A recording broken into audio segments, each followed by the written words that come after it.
देह जावो अथवा राहो, देह जावो अथवा राहो, देह जावो अथवा राहो, देह जावो अथवा राहो। पांडुरंगी दृढ भाव, पांडुरंगी दृढ भाव, पांडुरंगी दृढ भाव, पांडुरंगी दृढ भाव, पांडुरंगी दृढ भाव, पांडुरंगी दृढ भाव। देह जावो अथवा राहो, देह जावो अथवा राहो, देह जावो अथवा राहो, देह जावो अथवा राहो। पांडुरंगी दृढ भाव, पांडुरंगी दृढ भाव, पांडुरंगी दृढ भाव, पांडुरंगी दृढ भाव, पांडुरंगी दृढ भाव, पांडुरंगी दृढ भाव। चरण न सोडी सर्वथा, चरण सोडी सर्वथा, चरण न सोडी सर्वथा, चरण सोडी सर्वथा। आन तुझे पंढरीनाथा, आन तुझे पंढरीनाथा, आन तुझी पंढरीनाथा, आन तुझी पंढरीनाथा, आन तुझी पंढरीनाथा, आन तुझी पंढरीनाथा। वदनी तुझे मंगल नाम, वदनी तुझे मंगल नाम, वदनी तुझे मंगल नाम, वदनी तुझे मंगल नाम। हृदय अखंडित प्रेम, हृदय अखंडित प्रेम, हृदय अखंडित प्रेम, हृदय अखंडित प्रेम, हृदय अखंडित प्रेम, हृदय अखंडित प्रेम। चरण न सोडी सर्वथा, चरण सोडी सर्वथा, चरण न सोडी सर्वथा, चरण सोडी सर्वथा। आन तुझी पंढरीनाथा, आन तुझी पंढरीनाथा, आन तुझी पंढरीनाथा, आन तुझी पंढरीनाथा, आन तुझी पंढरीनाथा। नामा म्हणे केशी राजा, नामा म्हणे केशी राजा, नामा म्हणे केशी राजा, नामा म्हणे केशी राजा। केलाने मतालवी माझा, केलाने मतालवी माझा, केलाने मचालई माझा, केलाने मचालई माझा, केलाने मचालई माझा, केलाने मचालई माझा। नामा म्हणे केशी राजा, नामा म्हणे केशी राजा, नामा म्हणे केशी राजा, नामा म्हणे केशी राजा। केलाने मतालवी माझा, केलाने मतालवी माझा, केलाने मचालई माझा, केलाने मचालई माझा, केलाने मचालई माझा, केलाने मचालई माझा। चरण न सोडी सर्वथा, सोडी सर्वथा, चरण न सोडी सर्वथा, सोडी सर्वथा। आन तुझी पंढरीनाथा, आन तुझी पंढरीनाथा, आन तुझी पंढरीनाथा, आन तुझी पंढरीनाथा, आन तुझी पंढरीनाथा, आन तुझी पंढरीनाथा। विठोबार कुमाई, टाळी वाजवा भजन म्हणा, जय जय विठोबार कुमाई, जय जय विठोबार कुमाई, जय जय विठोबार कुमाई, जय जय विठोबार कुमाई, जय जय विठोबार कुमाई,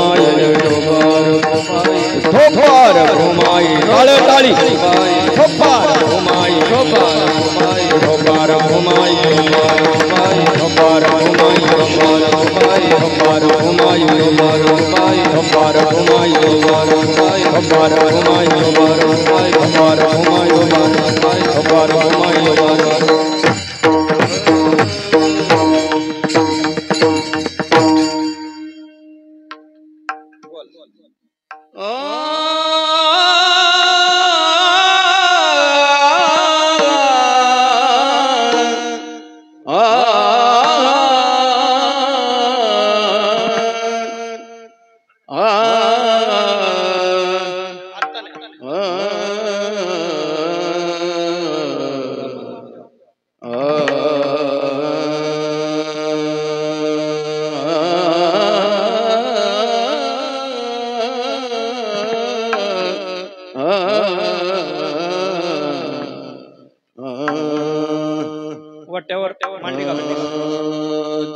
जावो अथवा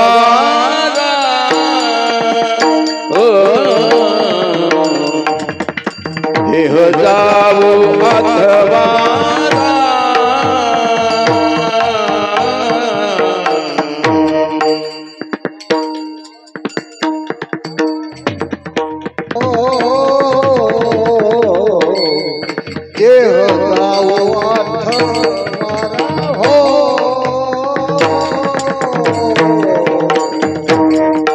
देह जावो अथवा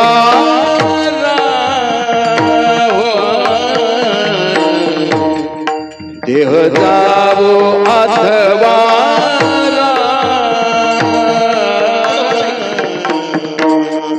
देह जावो अथवा बरोबर आहे देह जावो अथवा पांडुरंगी दृढ भाव पांडुरंगी दृढ भाव चरण न सोडी सर्वदा चरण न सोडी सर्वदा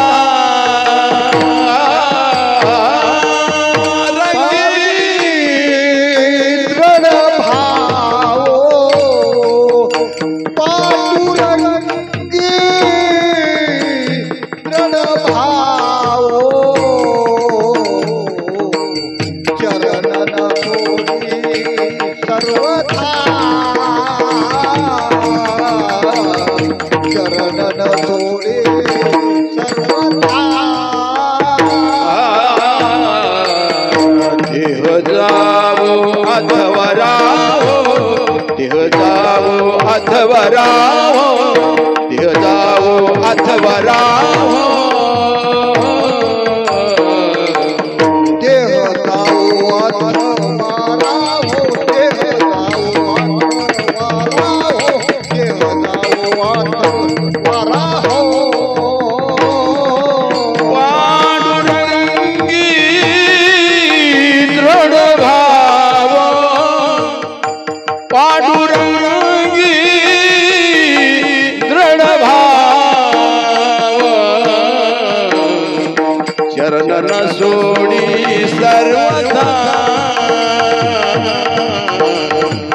चरण न सोडी सर्वदा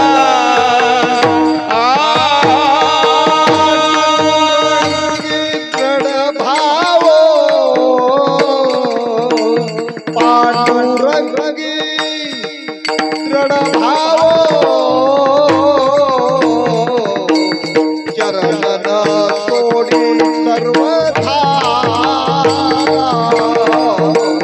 चरण न सोडी सर्वथा तुझी पंढरीनाथा पंढरीनाथा पंढरीनाथा पंढरीनाथ